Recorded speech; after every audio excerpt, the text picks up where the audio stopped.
لا حول ولا قوة إلا بالله العلي العظيم. أعوذ بالله من الشيطان الرجيم. بسم الله الرحمن الرحيم. الحمد لله الذي هدانا لهذا وما كنا لنهتدي لولا أن هدانا الله لقد جاءت رسل ربنا بالحق.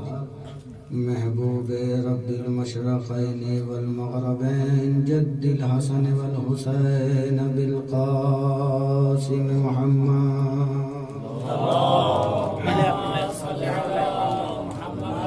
وآل بيت الطيبين الطاهرين المعصومين المظلومين ولعنة الله على أعدائهم أجمعين. أما بعد فقد قال الله تبارك وتعالى في كتابه الكريم. بسم الله الرحمن الرحيم. نحن نقص عليك أحسن القصص. صلوات بيد محمد. اللهم صل على محمد وآل محمد. اس سے پہلے کہ میں اپنی گفتگو کا آغاز کروں، آپ حضرات سے التماس ہے کہ ایک مرتبہ سورہ الحمد اور 3 مرتبہ سورہ اخلاص کی تلاوت فرما کر مرحومہ اقبال فاطمہ بنت ضیاء الحسن کی روح کو اصال فرمائیں اور اپنے اپنے مرحومین کو چھوڑیں.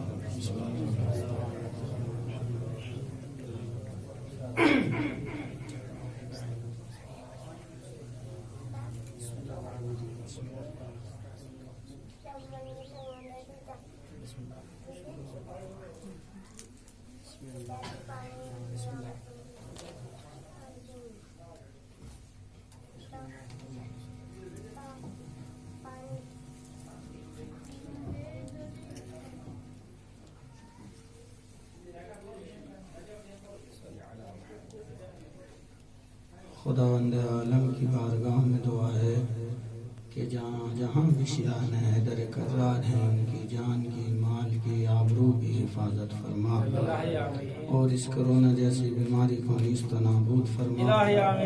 اور خدایا تیری بارگاہ میں اہل بیت علیہم السلام کا ہم واسطہ دیتے ہیں کہ جو بھی ہمارے مرحومین ہیں ان کے درجات عالی فرما، اور خصوصاً مرحومہ اور جو بھی شیعان حیدر کرار مرحومین ہو چکے ہیں ان کے درجات بلند فرما، اور جو بھی بیمار ہیں ان کو شفا یابی عطا فرما.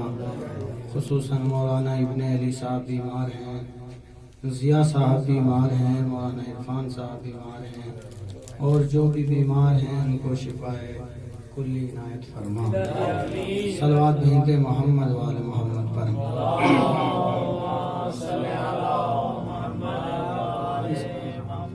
یہ غضنفر بھائی بتا رہے ہیں کہ میسم بھائی بھی بیمار ہیں، ان کو بھی جو ہے شفا کلی عنایت فرما. بہرحال ایک چھوٹا سا مجمع، لیکن ہمارے یہاں مجمع نہیں دیکھا جاتا، ہمارے یہاں کیفیت دیکھی جاتی ہے. اسی لیے شاعر نے بہت خوب کہا کہ جنگ میں کاغذی افراد سے کیا ہوتا ہے، ہمتیں لڑتی ہیں تعداد سے کیا ہوتا ہے.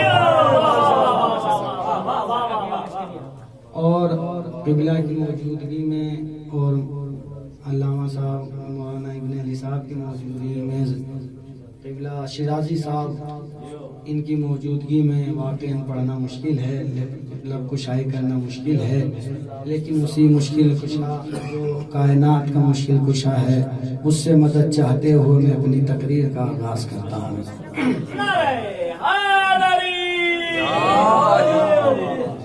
مجھے معلوم ہے یہ چھوٹا سا گروہ، ایک چھوٹا سا مجمع آپ میرے سامنے ہے، لیکن یہ 100 بندوں کا بھاری ہے. مجھے اتنا یقین ہے. دیکھیے علی عین اللہ ہے، علی لسان اللہ ہے، علی نفس اللہ ہے. یہ اغیار تو مانتے ہی نہیں ہے، لیکن یہ ہمارے یہاں بھی مسئلہ آ گیا ہے کہ غیر تو مانتے ہی نہیں، وہ تو مانیں گے نہیں کیونکہ وہ دشمن ہے، لیکن اپنے یہاں بھی کچھ بندے ایسے ہو گئے کہ جو علی کو عین اللہ نہیں مانتے، علی کو لسان اللہ نہیں مانتے، علی کو نفس اللہ نہیں مانتے۔ حج کا زمانہ ہے، مولائے کائنات مکے میں حج کے لیے گئے ہوئے ہیں، اب ایک شخص نے غلط حرکت کی، اب علی نے ایک تماچا رسید کیا، اب جب تماچا رسید کیا تو وہ شخص خلیفہ وقت کے دربار میں آیا کہ علی نے میرے تماچا مارا، علی نے میرے مار دیا، میرا قضیے کو حل کرے۔ تو تخت پہ بیٹھے ہوئے نے فرمایا، کیا کہا؟ عین اللہ نے دیکھا، ید اللہ نے مارا، میں کیا کروں؟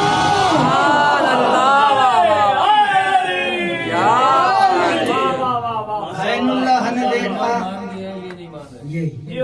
عین اللہ نے دیکھا، ید اللہ نے مارا، اب میں کیا کروں؟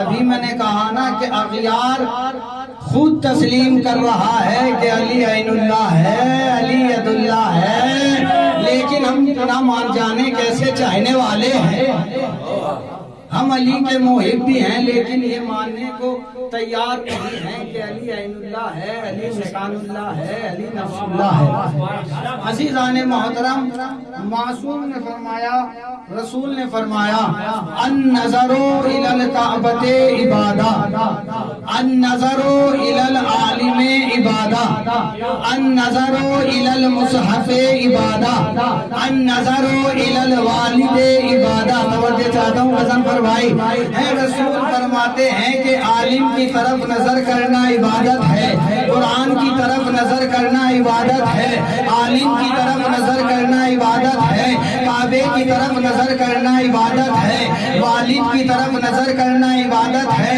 میں رسول کی خدمت میں پہنچا، میں نے رسول سے سوال کیا، یا رسول اللہ، ایک انسان ایک وقت میں ایک عبادت کر سکتا ہے، اگر قرآن کی تلاوت کر رہا ہے تو وہ عالم کی طرف نہیں دیکھ رہا ہے، اگر کعبے کی طرف نظر ہے تو وہ قرآن کی طرف نہیں دیکھ رہا ہے۔ ہمیں ایسا نسخہ بتائیے، ہمیں وہ طریقہ بتائیے کہ تمام کی تمام عبادتیں ایک مرتبہ ہو جائیں۔ تو رسول نے مسکرا کے فرمایا، ہاں، علی وہ ذات ہے، علی وہ شخصیت ہے کہ جو قرآن بھی ہے، جو کعبہ بھی ہے، جو عالم بھی ہے، جو کعبہ بھی ہے، جو مصحف بھی ہے۔ اگر کوئی کعبے کی نظر، کعبے کی عبادت کرنا چاہتا ہے، علی کی طرف دیکھ لے، عالم کی طرف کرنا چاہتا ہے، علی کی طرف دیکھ لے، قرآن کی عبادت کرنا چاہتا ہے، علی کی طرف دیکھ لے، علی کی عبادت کرنا چاہتا ہے۔ سبحان اللہ،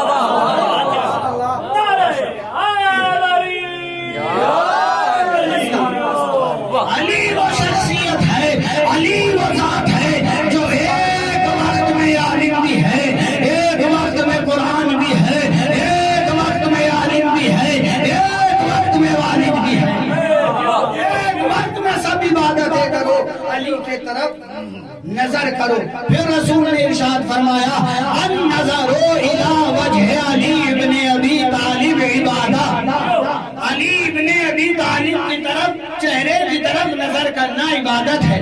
یہ حدیث بہت مشہور ہے، آپ پڑھتے رہتے ہیں، لیکن ایک ربط ہے جو ان احادیث میں پایا جاتا ہے، وہ ربط میں بیان کرنا چاہتا ہوں شیرازی صاحب قبلہ۔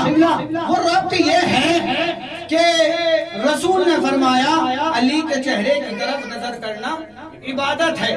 اب یہاں رسول نے تخصیص دی چہرے سے کہ چہرے کی طرف نظر کرنا عبادت ہے۔ پھر کہا النظر الی علی عبادہ، علی کی طرف نظر کرنا عبادت ہے۔ یعنی رسول اس حدیث میں ارشاد فرمانا چاہتے ہیں کہ اب چہرے کی طرف نظر کرنا عبادت نہیں ہے، علی کے ہاتھوں کی طرف نظر کرنا بھی عبادت ہے، علی کے جسم کی طرف بھی نظر کرنا عبادت ہے، علی کے پہلو کی طرف نظر کرنا بھی عبادت ہے، علی کے جسم کی طرف نظر کرنا بھی عبادت ہے۔ خیبر کا میدان ہے، خندق خودی ہوئی ہے، علی خندق میں ہے، خندق میں ہے، علی کی دو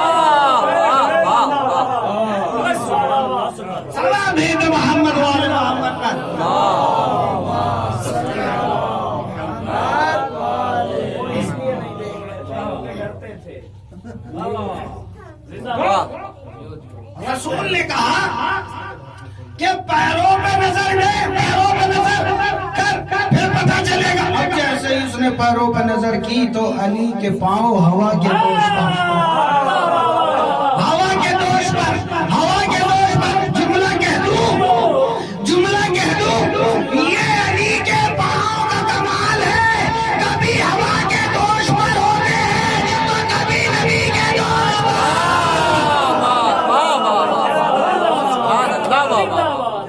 سلام بھیج محمد و آل محمد پر۔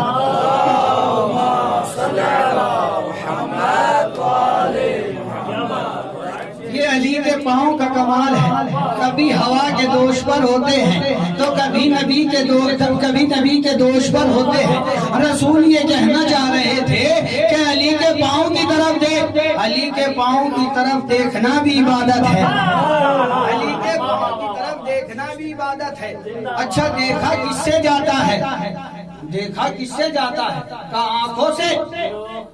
میں نے کہا یا رسول اللہ میں نابینا ہوں، مجھے نظر نہیں آتا، اب میں کیسے عبادت کروں؟ پھر رسول نے، میں رب بتا رہا ہوں کیوں، اس لیے کہ رسول جو کوئی حدیث ارشاد فرماتا ہے اس کا کوئی مطلب ہوتا ہے، اس کا کوئی مقصد ہوتا ہے۔ پھر رسول نے ارشاد فرمایا کہ ذکر و علی عبادت، علی کا ذکر کرنا عبادت ہے۔ اور ذکر کا کمال یہ ہے کہ ذکر سننے سے بھی ہوتا ہے، سننے سے بھی تعلق ہے اور بولنے سے بھی تعلق ہے۔ میں نے کہا یا رسول اللہ نہ مجھے سنائی دیتا، میں گونگا ہوں، میں بول نہیں سکتا، تو میں اب علی کی عبادت کیسے کروں؟ میں علی کا نام لے کے، علی کا ذکر کر کے اب میں عبادت میں کیسے مصروف ہو جاؤں؟ تو پھر رسول نے ارشاد فرمایا حب علی عبادت، حب علی عبادت۔ اب کوئی یہ تو کہہ سکتا ہے یا رسول اللہ میرے آنکھیں نہیں، میرے کان نہیں، میں بول نہیں سکتا، اب کوئی یہ کہہ کے دکھائے کہ میرے دل نہیں ہے۔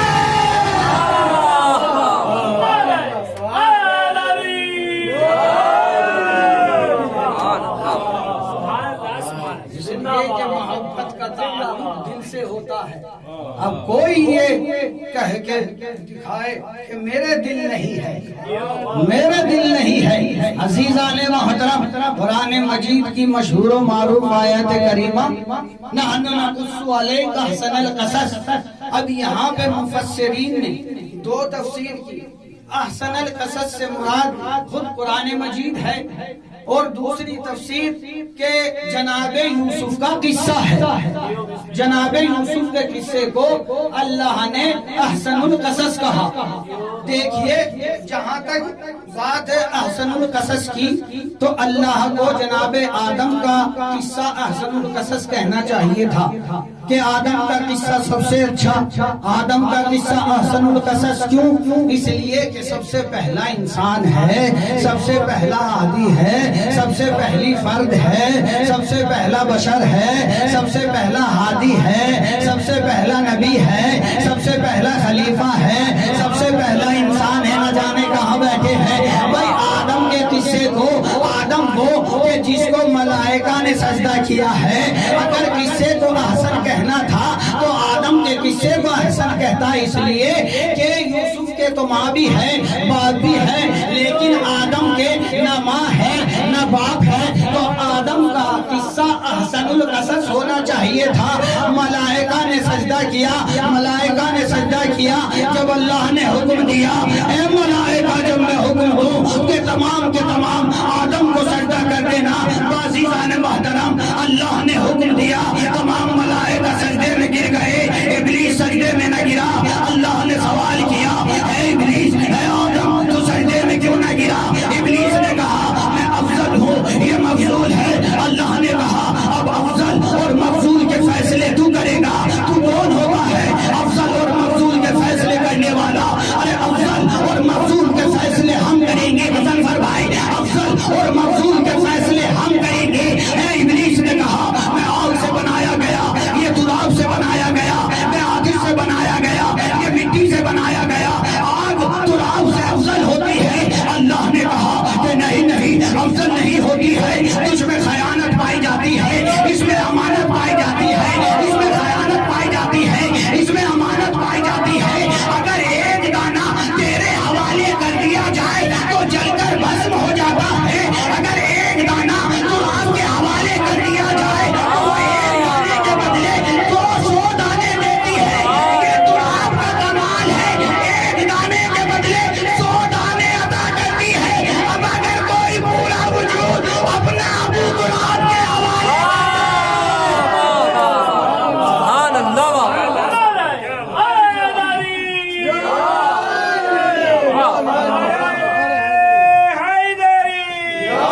وجود ابو تراب کے حوالے کرنے کو دیکھے، پھر وہ اپنے وجود کو دیکھے کہ میرا وجود کس معراج پر چلا ہے، اپنا وجود ابو تراب کے حوالے کر کے دیکھے تو اے میرے اللہ مجھے آدم کے قصے کو احسن القصص کہنا چاہیے تھا، چلیے آپ نے آدم کے قصے کو احسن القصص نہیں کہا، نوح کے قصے کو احسن القصص کہہ دے۔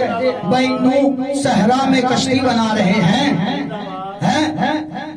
اور کشتی ایسی جس میں حیوانات بھی آئیں گے، انسان بھی آئیں گے، ہر چیز اس کشتی میں، اتنی بڑی کشتی، تو جناب نوح کے قصے کو احسن القصص کہہ دے۔ عزیزان محترم، جب جناب نوح کشتی بنا رہے ہیں تو جناب نوح کی بیوی جناب آدم کو، جناب نوح کو کہہ رہی ہے نوح یہ کشتی چلے گی کہاں؟ کہاں ہے سیلاب، کہاں ہے بادل، کہاں ہے پانی، کہاں ہے گھٹا، کہاں ہے طوفان، کہاں چلے گی کشتی؟ اور جب کشتی بن کر تیار ہو گئی تو وہ آیا سیلاب، وہ آئی گھٹا، وہ آیا پانی، وہ آئی بارش، وہ آیا طوفان، وہ چلی کشتی، وہ چلی کشتی۔ اور جناب نوح کی بیوی نوح کو کہہ رہی ہے یہ تقاضۂ عمر ہے، یہ ہذیان بک رہے ہیں، ان کا ذہن سینٹر میں نہیں ہے، لیجئے نبی کے ذہن پر شک کرنا پرانے کافروں کی پرانی عادت ہے، نبی کے ذہن پر شک کرنا پرانے کافروں کی پرانی عادت ہے، یہ نوح کی بیوی ہے۔ دیکھیے اسی لیے اللہ نے قرآن مجید میں کہا وَضَرَبَ اللَّهُ امرأَتَ فِرْعَوْنَ، ہم نے فرعون کی بیوی کو مومنوں کے لیے مثال بنا دیا۔ اب یہی انداز ہے، یہی لہجہ ہے، یہی لہجہ ہے، یہی الفاظ ہے، بس تھوڑی تبدیلی کے ساتھ۔ وَضَرَبَ اللَّهُ مَثَلًا لِلَّذِينَ كَفَرُوا امرأتا نوح وامرأتا لوط، ہم نے جناب لوط کی بیوی کو، ہم نے جناب نوح کی بیوی کو کافروں کے لیے مثال بنا دیا۔ لیجئے قرآن مثال کے معاملے میں بھی بے مثال نکلا، قرآن مثال کے معاملے میں بھی بے مثال نکلا۔ عزیزان محترم ہے کیا کہا؟ ہم نے لوط اور جناب نوح کی بیوی کو کافروں کے لیے مثال بنا دیا، ہم نے فرعون کی بیوی کو، فرعون کی بیوی کو مومنوں کے لیے مثال بنا دیا، مومنوں کے لیے مثال بنا دیا۔ یعنی اللہ ان آیات کے ذریعے یہ بتانا چاہتا ہے کہ اللہ زوجیت نہیں دیکھتا ہے، اہلیت دیکھتا ہے۔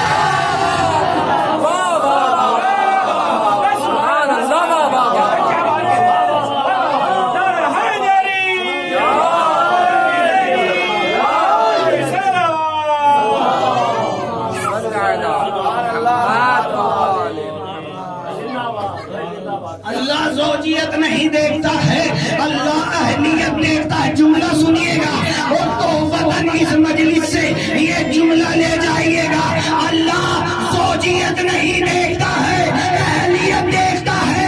جس میں اہلیت ہوتی ہے تو کافر کے ساتھ رہنے میں نقصان نہیں، جس میں اہلیت نہیں ہوتی نبی کے پہلو میں بیٹھنے سے فائدہ نہیں۔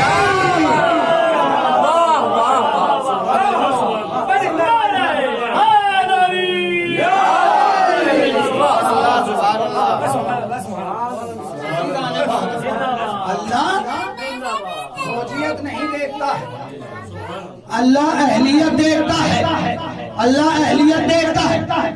اب جب طوفان آیا، سیلاب آیا، پانی آیا، طوفان آیا تو کشتی چلی۔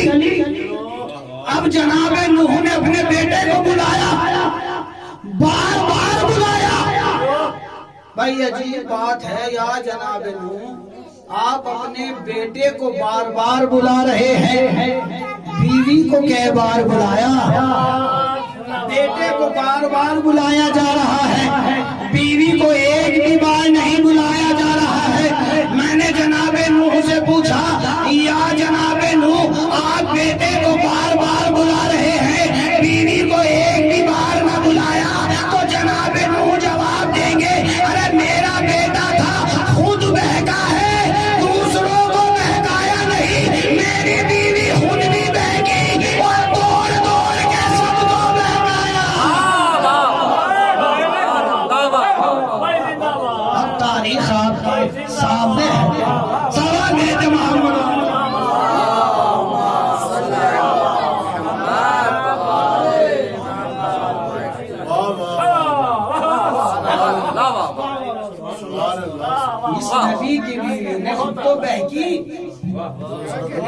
دوڑ دوڑ کے سب کو بہکایا. اس کا مطلب یہ ہوا کہ اس کی نجات نہیں ہوگی کہ جو خود بھی بہکی اور دوڑ دوڑ کے سب کو بہکایا. ہر گھر میں بہکانے کے لیے پہنچی. ہر گھر میں ایک جملہ کہ آپ تو ہر وقت ان کو برا بھلا کہتے رہتے ہیں اور جناب ختیجہ کی تعریف پر تعریف کرتے رہتے ہیں. میں ایک ہی جملہ کہوں گا, میں جملہ پڑھوں گا, پہنچنا نہ پہنچنا آپ کا کام ہے. میں نے کہا ختیجہ مکان والی ہے, وہ میدان والی ہے. ہم میدان والوں کا تذکرہ نہیں کرتے, مکان والوں کا تذکرہ کرتے ہیں.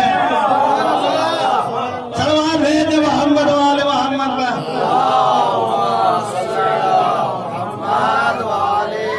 تو جناب نوح کا بیٹا جا رہا ہے, نبی بلاتے رہے, نوح کا بیٹا نہیں آیا.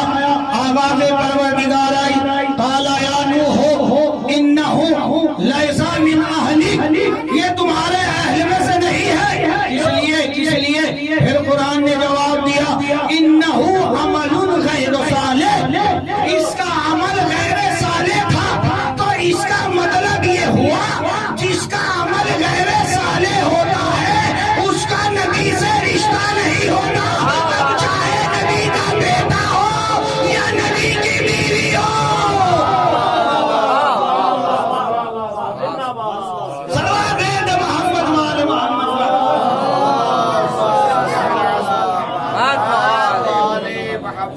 یہ بیان نہیں ہے, یہ قرآن ہے, یہ روایت نہیں ہے, یہ آیت ہے. اللہ نے صاف لفظوں میں کہا جس کا عمل غیر صالح ہے اب اس کا نبی سے کوئی رشتہ نہیں ہے. اب چاہے بیٹا ہو یا بیوی ہو. اور عزیزان محترم, جس کا عمل صالح ہوتا ہے اب چاہے نبی سے رشتہ کچھ نہ ہو, رسول کہتے ہوئے نظر آتے ہیں سلمان منا اہل البیت, سلمان تم ہم میں سے ہو. سلمان سے رشتہ کچھ نہیں تھا, عمل صالح تھا. تو رسول یہ کہتے ہوئے نظر آتے ہیں سلمان منا اہل البیت, سلمان تم ہم میں سے ہو. کیوں؟ عمل صالح تھا.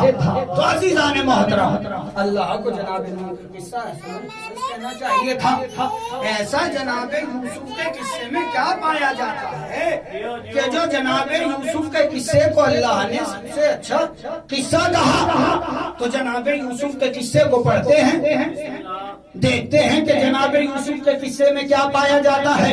جب ہم نے جناب یوسف کا قصہ پڑھا تو جناب یوسف کے قصے میں 3 باتیں نظر آئیں. پوری توجہ چاہتا ہوں. جناب یوسف کے قصے میں 3 باتیں نظر آئیں.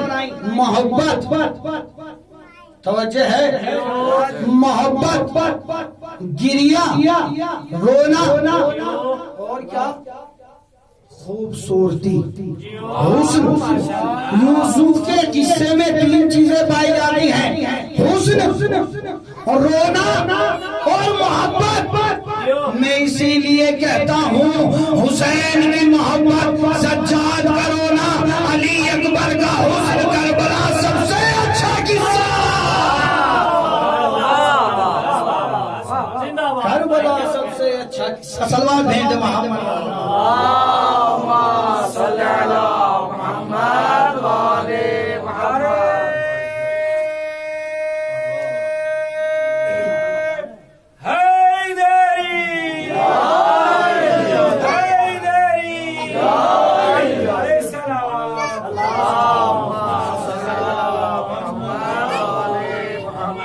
کربلا سب سے اچھا قصہ. یہ کربلا کیا ہے؟ حسین نے کربلا کے میدان میں ایک چھوٹا سا کاروان ایسا اتارا, ایک چھوٹا سا لشکر ایسا اتارا کہ آسمان کی نگاہوں نے دیکھا نہیں, زمین نے بوجھ اٹھایا نہیں. کیوں؟ اس لیے کہ چھوٹا سا لشکر تھا. حبیب ابن مظاہر کو دیکھو,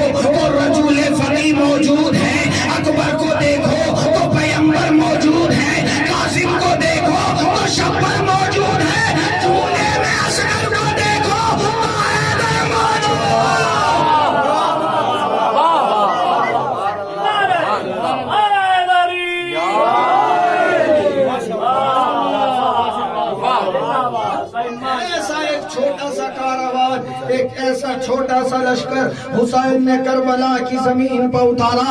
نیچے بس میں آخری جملے اور آپ کی زحمت تمام ہے. عزیزان محترم، الحسین نے کربلا کے میدان میں جو حوصلہ جوانوں میں نہیں پایا جاتا تھا، وہ حوصلہ حسین نے بچے بچے میں پیدا کر دیا.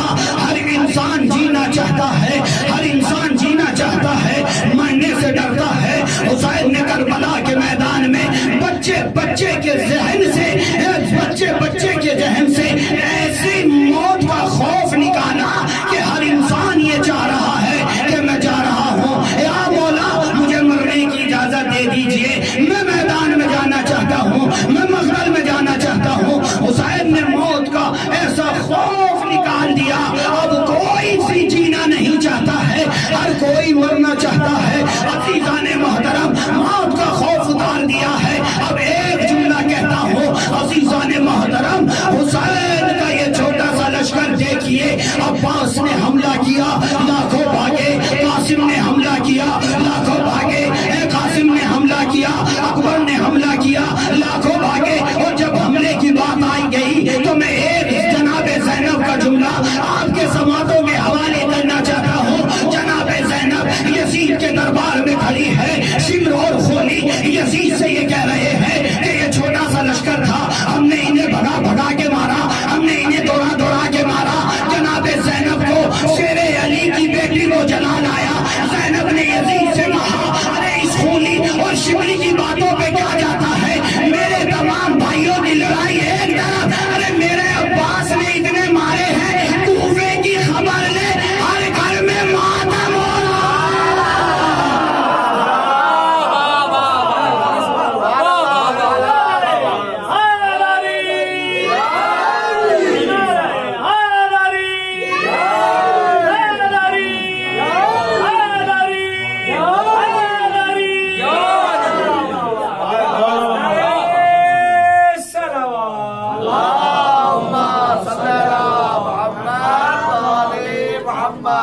سب کی جنگ ایک طرف، میرے عباس کی جنگ ایک طرف. میرے عباس نے کربلا میں اتنے مارے ہیں، کوفے کے ہر گھر میں ماتم ہو رہا ہے. ذرا کوفے کی خبر تو لے. ارے عباس نے جب مارے لاکھوں بھاگے، قاسم نے مارے لاکھوں بھاگے. عجیب بات ہے، لاکھوں میں ہزاروں بھاگے، 72 میں ایک نہ بھاگا. لاکھوں میں ہزاروں، جملہ سنیے گا، جملہ تو یہ ہے، لاکھوں میں ہزاروں بھاگے، 72 میں ایک نہ بھاگا. میں نے کہا مولا یہ کیوں نہ بھاگے؟ ارے مولا نے جواب دیا، جب یہ رات کی تاریکی میں نہ بھاگے، دن کے اجالے.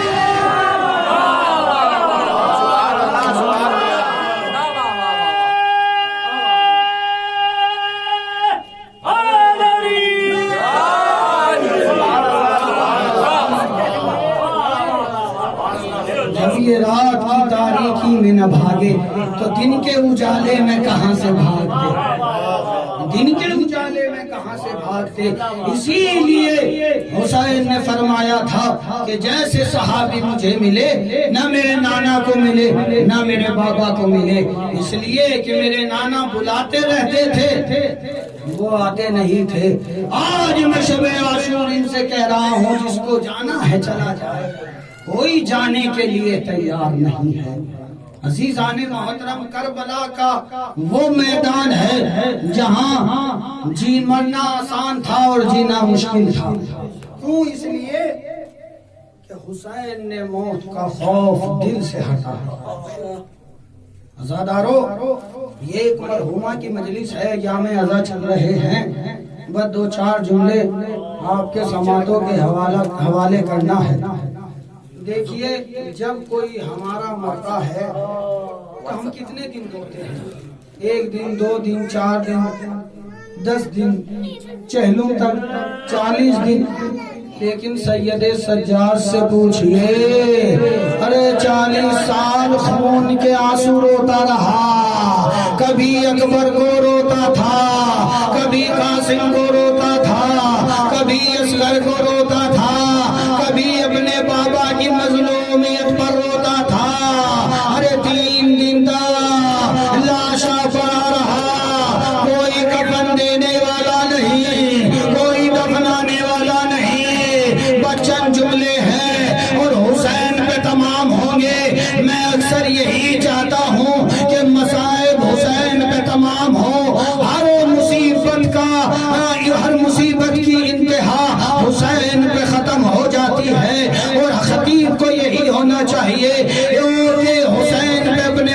کاتب جا کر ختم کر دے. بازاداروں مجھے چند جملے عرض کرنا ہے. منہال جب بھی امام کی خدمت میں آتا تھا تو منہال سے سجاد یہی پوچھتے تھے, اے منہال کیا حرملہ پکڑا گیا, کیا حرملہ پکڑا گیا, کیا حرملہ پکڑا گیا.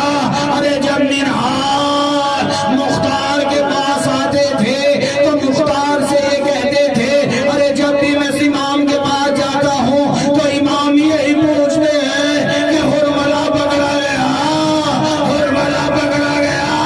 ارے ایک دن حرملہ کو پکڑ کر مختار کے پاس لایا گیا.